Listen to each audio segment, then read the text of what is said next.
శ్రీ దుర్గాదేవి కాళీమాత ఆశీస్సులతో జ్యోతిష్యం చెప్పబడును. స్త్రీ పురుష వశీకరణం 100% చేయబడును. ప్రేమ, పెళ్లి, కుటుంబ సమస్యలు, తీరని ఎటువంటి సమస్యలైనా 100% పరిష్కారం చూపబడును. గురూజీ శివరామరాజు గారి ఫోన్ నెంబర్ 7075910313. అందరికీ నమస్కారం అండి. బ్రహ్మంగారి కాలజ్ఞానం ప్రకారం 2025 సంవత్సరంలో జూన్ నెల చివరిలో లేదా జూలై నెల చివరిలో జరగబోయేదిదే. పోతులూరి వీర బ్రహ్మేంద్ర స్వామి గారు భవిష్యత్తులో జరగబోయే కొన్ని విషయాల గురించి ముందుగానే గ్రహించి వాటిని చెప్పడం జరిగింది. బ్రహ్మంగారు చెప్పినట్టుగానే చాలా విషయాలు ఇప్పటికే జరిగాయి. అయితే ఈ 2025 మే నెల చివరిలో ఊహించలేని సంఘటనలు ఎన్నో జరుగుతున్నాయని బ్రహ్మంగారి కాలజ్ఞానంలో చెప్పారు. మరి ఈ నెల చివరిలో ఏ వింత సంఘటనలు జరగబోతున్నాయనే విషయాన్ని ఇప్పుడు మనం తెలుసుకుందాం. బ్రహ్మంగారు వేల విషయాలు చెప్పారు. ఇప్పటికే వాటిలో చాలా వరకు నిజమయ్యాయి కూడా. అందుకే ఆయన కాలజ్ఞానం ప్రపంచవ్యాప్తంగా ఫేమస్ అయింది. దొంగ స్వాములు రావడం, ఆడవాళ్ళు మానమమ్ముకోవడం, గాంధీ లాంటి మహాత్ముడు స్వతంత్రాన్ని తీసుకురావడం కాలజ్ఞానంలో చెప్పినవే చాలా వరకు మనం చూసాం. ముఖ్యంగా 2025లో ప్రపంచ దేశాల్లో కల్లోలం మొదలవుతుందని, యుద్ధాల కారణంగా బంగారు ధరలు పెరిగి కాసు బంగారం ₹1,00,000 దాటుతుందని బ్రహ్మంగారు కాలజ్ఞానం ప్రకారం వివరించారు. అది 100% జరిగింది. ఇప్పుడు బంగారం ధర ₹1,00,000కి చేరింది. అంటే బ్రహ్మంగారు చెప్పిందే జరిగింది.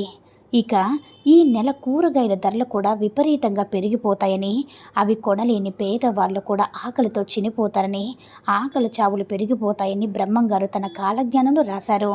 కొన్ని గ్రామంలో ఉండే ప్రజలు చుక్క నీరు కోసం ఎన్నో అవస్థలు పడవలసి వస్తుంది. అలాగే 2025 మే నెల తర్వాత ఆంధ్ర రాష్ట్రంలో మత కల్లోలాలు పెరిగిపోతూ ఉంటాయి. మత కల్లోల వల్ల పెద్ద గొడవలు జరుగుతాయని బ్రహ్మంగారు చెప్పారు. అందరూ కూడా జాగ్రత్తగా ఉండండి. మత ద్వేషాల్లో రెచ్చగొట్టే వారికి దూరంగా ఉండండి. ఏదో ఒక నెలలో పంది కడుపున ఏనుగు పిల్ల పుడుతుంది. అదేవిధంగా ఒక మేక 5 తలలతో పుడుతుందని బ్రహ్మంగారు చెప్పారు. అలాగే 2025లో ఒక పెద్ద మహాసభ జరుగుతూ ఉండగా ఒక 2 తలల పాము వచ్చి 10 మందిని కాటు వేసి చంపుతుందని కాలజ్ఞానంలో ఉంది. ఎప్పుడైతే ఈ సంఘటన జరుగుతుందో ఆ తర్వాత నుంచి దేశంలో వాతావరణంలో అనుకూల మార్పులు వస్తాయని బ్రహ్మంగారు చెప్పారు. ఇలా చెప్పుకుంటూ పోతే మదురైలో కొలువై ఉన్న మీనాక్షి అమ్మవారు తన భక్తులతో మాట్లాడుతుందట. శ్రీశైలం మల్లన్న స్వామి వారు శ్రీశైలంకి వెళ్ళిపోతారట. అంటే తిరుమల వెంకన్న స్వామి వారి కుడిభుజం సడన్గా అదురుతుంది. ఈ సంఘటనలు చూసిన భక్తులకు ఎంతో అదృష్టం వరిస్తుంది. మన దేశానికి తూర్పు సముద్రంలో సుడిగాలి పుట్టి అవి ఉప్పెనలాగా మారుతుందని, తూర్పు ప్రాంతాలన్నీ కూడా అతలాకుతలమవుతాయని, భారీగా ప్రాణ నష్టం జరుగుతుందని బ్రహ్మంగారు చెప్పారు. అయితే ఈ నెల చివరిలో రాజకీయాల కోసం కొంతమంది వ్యక్తులు గొడవలు పెట్టుకుంటారనే కాలజ్ఞానంలో కూడా ఉంది. అలాగే తిరుపతి వెంకటేశ్వర స్వామి వారి యొక్క ఆలయంలో ముసళ్ళు ప్రవేశించి 3 రోజుల పాటు పూజలు లేక తలుపులు మూసివేసి ఉంచుతారని బ్రహ్మంగారి జ్ఞానంలో రాసి ఉంది.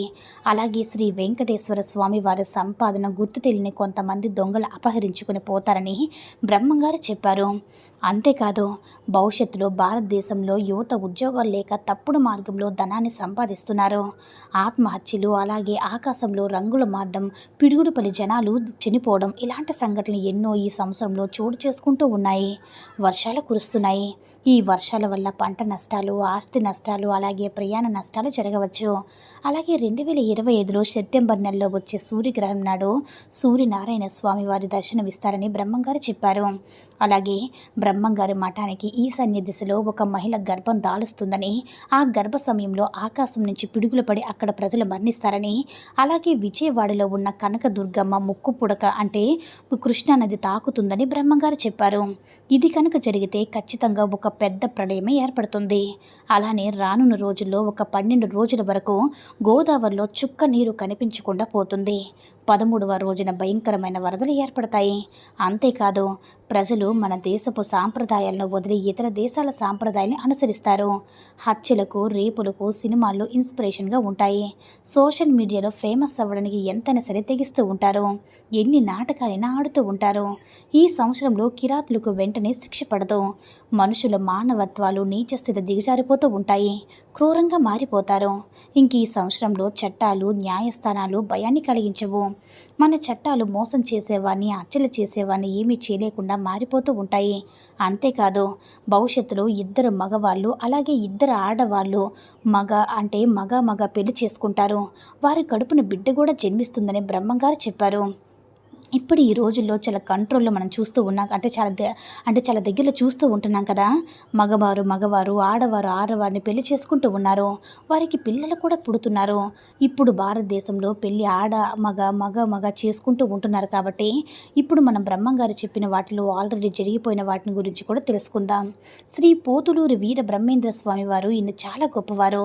భవిష్యత్తులో ఏం జరుగుతుందో ముందే చెప్పేసిన వారు. తన దివ్య దృష్టితో చెప్పిన విషయాలన్నీ కూడా అప్పటి వరకు జరుగుతూనే ఉన్న భవిష్యత్తును ముందుగానే దర్శించి ఆ భవిష్యత్తును తాళపత్ర గ్రంథాల్లో భద్రపరిచారు. మరియు జరుగుతున్న ఎన్నో విషయాలు బ్రహ్మంగారు ముందే చెప్పారు. బ్రహ్మంగారు 1693 ముందు కాలానికి సంబంధించిన వ్యక్తి. కుల మతాలకు అతీతంగా ఎన్నో విషయాలు చెప్పిన దివ్య పురుషుడు. బ్రహ్మంగారి గురించి తెలియని వారు ఎవరు కూడా ఉండరు. అంతటి జ్ఞాని. ఆ కాలంలో ఉండి కూడా ఈ కాలంలో ఏం జరుగుతుందో చెప్పడం జరిగింది. ఈ ప్రకారం ఇప్పుడు నీటితో విద్యుత్ తయారు చేసి విద్యుత్తో దీపాలు వెలిగిస్తూ ఉన్నారు. చెప్పినట్లే జరిగింది. అలాగే ఎద్దులు లేకుండా బళ్ళు నడుస్తాయని చెప్పారు.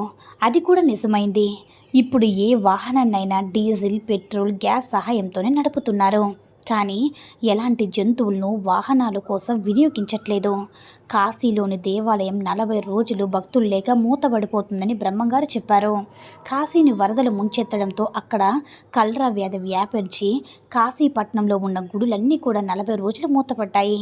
బ్రహ్మంగారు చెప్పినట్టే జరిగింది. అలాగే బ్రహ్మంగారి వీధి బొమ్మల రంగులు వేసుకుని రాజ్యమేలుతాయని చెప్పారు. అంటే సినిమా యాక్టర్స్ కొంతమంది రాజకీయాల్లోకి వస్తారని చెప్పారు. ఆయన చెప్పినట్టుగానే ఎన్టీఆర్, జయలలిత, చిరంజీవి, పవన్ కళ్యాణ్ ఇంకా ఎంతోమంది రాజకీయాల్లోకి వచ్చారు. రాజులు లేకుండా ప్రభుత్వాలు వస్తాయని చెప్పారు. ఇప్పుడు ఎక్కడ కూడా రాజులు లేరు, ప్రభుత్వాలే ఉన్నాయి. జనసంఖ్య విపరీతంగా పెరిగిపోతుంది. ప్రపంచవ్యాప్తంగా జనాభా చాలా పెరిగిపోతుందని బ్రహ్మంగారు చెప్పారు. దేవుళ్ళ విగ్రహాలు దొంగలించబడతాయని బ్రహ్మంగారు చెప్పారు. ఎన్నో దేవుళ్ళ విగ్రహాలు కూడా దొంగిలించబడ్డాయి. ఒక అమ్మ 16 సంవత్సరాల పాటు రాజ్యమేలుతుందని బ్రహ్మంగారు చెప్పారు. ఆయన చెప్పినట్టుగానే ఇందిరాగాంధీ గారు 16 సంవత్సరాల పాటు ప్రధానమంత్రిగా పనిచేశారు. ఆయన చెప్పినట్టుగానే జరిగింది. ఎంతోమంది దొంగ స్వాములు వచ్చి అమాయకులైన ప్రజలను మోసం చేస్తారని బ్రహ్మంగారు చెప్పారు. అమాయకమైన ప్రజలు నమ్మించి వారి దగ్గర ఉన్న వాటిని దోచుకుంటారని బ్రహ్మంగారు చెప్పారు. అవి చెప్పినట్టుగానే జరిగాయి. ఇక జరుగుతూనే ఉన్నాయి. క్రూర మృగాలు పట్టణంలోకి వచ్చి మనుషులను చంపి తింటాయని బ్రహ్మంగారు చెప్పారు. ఆయన చెప్పినట్టుగానే ఈశాన్యం నుంచి కరోనా వచ్చి ఎంతోమంది చనిపోయారు. తిరుపతిలో శ్రీవారి కుడిభుజం పగులుతుందని బ్రహ్మంగారు కాలజ్ఞానంలో చెప్పారు. అలాగే తిరుమల ధ్వజస్తంభం నుంచి ఓం అనే శబ్దం వినిపిస్తుందని కూడా చెప్పారు. అలాగే జరిగింది. ఈ వీడియో కనుక నచ్చినట్లయితే లైక్ చేసి షేర్ చేయండి. మరిన్ని వీడియోస్ కోసం మన ఛానల్ని సబ్స్క్రైబ్ చేసుకుని మాకు కొంచెం సపోర్ట్ చేయండి. ధన్యవాదములు.